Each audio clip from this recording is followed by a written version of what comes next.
भगवान केवल परंपराओं का निर्वाह करने नहीं आते। जब भी भगवान का अवतार होता है तो युगानुकूल धर्म की स्थापना करने आते। धर्म का मूल तत्व सदा से वही था, वही है, वही रहेगा। रामो विग्रहवान धर्म, वाल्मीकि जी कह रहे हैं। चलते फिरते धर्म को देखना है, बोला राम जी को देख लो। देखो, जीवन में रूप और स्वरूप दो चीजें हैं।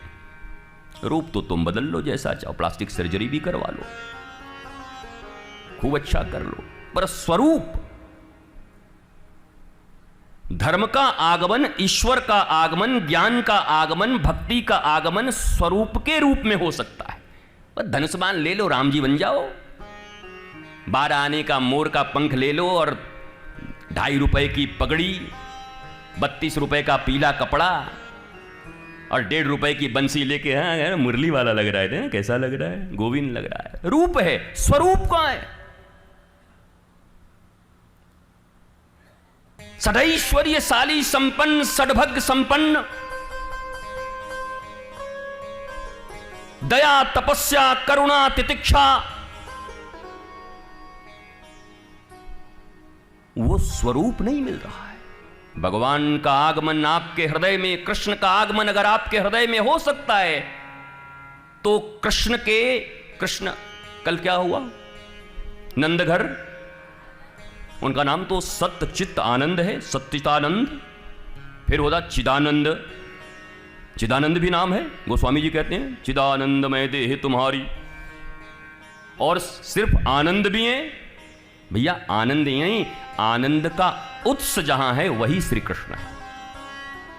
सच्चिदानंद तो बड़ा छोटा नाम है, ठाकुर जी का दे दिया, चलो रटते रहो। सत्य चित्त आनंद, चिदानंद, आनंद, आनंद के भी परम उत्स श्री कृष्ण है। वो आनंद कोई एक्शन नहीं है। हमको आज खा के बहुत आनंद आया, कहां से आया? खिड़की से कि दरवाजे से आनंद आया? आनंद एक स्टेट है, अ मेंटल स्टेट, स्थिति। सुख दुख आने जाने वाले हैं, पर आनंद व्यक्ति के जीवन में एक ऐसा स्टेट है जो कभी जाता नहीं।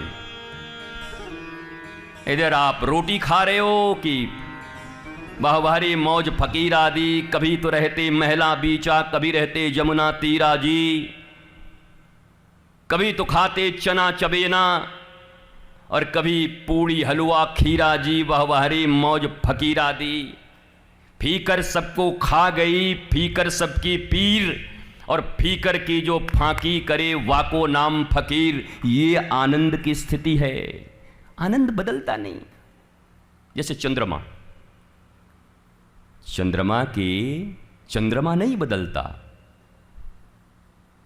उसकी चंद्रिका घटती बढ़ती रहती है,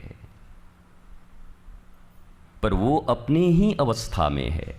अगर हमारे भी जीवन में आध्यात्म के द्वारा, सदगुरु के वचन के द्वारा, शास्त्रों के द्वारा, कथाओं के द्वारा, पूजाओं के द्वारा, यज्ञ के द्वारा, हवन के द्वारा, भजन के द्वारा और सो कॉल्ड कीर्तन के द्वारा, सो कॉल्ड कीर्तन, हाँ बार बार कपड़ा ऐसे कर करके नाचे जा रहे हैं कि हमको देख रहे हैं कि नहीं लोग। कीर्तन शब्द का अर्थ कैल मैंने बताया, जहां कीर्ति और तन दोनों की विस्मृति हो जाए, बस उसी समय कीर्तन जीवन में घट गया। नहीं है तान तंबूरे, नहीं है कोई रोनाल्ड का X6, नहीं है कोई तबले, कुछ भी नहीं है। लेकिन जैसे ही कीर्ति की विस्मृति हुई, उपाधि मैं ये हूं, और तन विस्मृत हुआ, उसी समय कीर्तन जीवन में घट गई, घटित हो गई। ये तो ढाम ढमूरा है, बजाओ, ये तो चल रहा है, इसी से पहुंचेंगे धीरे धीरे। ये बचपन स्कूल है, हाँ इसको कीर्तन मत बोल लेना, नहीं तो वहां नहीं पहुंच पाओगे। बचपन स्कूल में सब बनाए जाते हैं, मिट्टी के सेव, मिट्टी के केले, मिट्टी के घोड़े, मिट्टी के गधे। अब बच्चों को दिखाया जाता है ए फॉर एप्पल, वो तो खा भी जाए, लेकिन बड़ा आदमी को दे दो एक पटाखा मारेगा, अरे मिट्टी का सेव दे रहा है खाने को। उसको ज्ञान है ये। तो ये सब बचपन स्कूल जैसे किडजी है। और ये तो क्या, अगर कोई तुम्हारा बच्चा 2 साल की उम्र में किडजी में था और 22 साल होने के बाद भी पापा करते तो क्या बोलोगे? मंदबुद्धि हो गया। शरीर तो बढ़ गई पर बेचारे की बुद्धि नहीं बढ़ी। Then what about you? आप अपने विषय में क्यों नहीं सोचते कि हम बचपन से जो पूजाएं करते थे आज भी वही है, बचपन से जो कीर्तन करते थे आज भी वही है, बचपन से जो कथाएं सुनते थे आज भी वही है। कोई परिवर्तन नहीं आया हमारे श्रवण में। हमारी स्थिति जहां की तहां है, जैसे थे वैसे ही। तो आप कैसे कह सकते हैं कि आध्यात्मिक जगत में आपकी प्रगति हो रही है? तब तो मैं सही कहता हूं कि 2 घंटे पूजा करते हमारे पिताजी, तो किसी ने पूछ दिया बाकी 22 घंटे, और ये बोला फिर तो हैं बड़ा बाबू।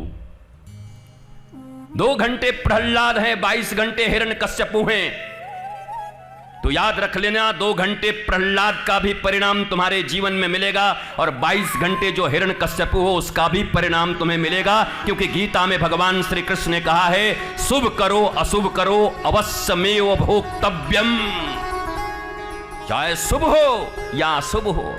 नहीं, हम तो आधे घंटे पूजा कर लिए, हमने तो पॉलिसी करवा ली भगवान के सामने 24 घंटे की। अच्छा, लाइफ इंश्योरेंस वाले भी इतना समझते हैं, वो नहीं समझते। इसलिए स्वयं को मत ठगिए।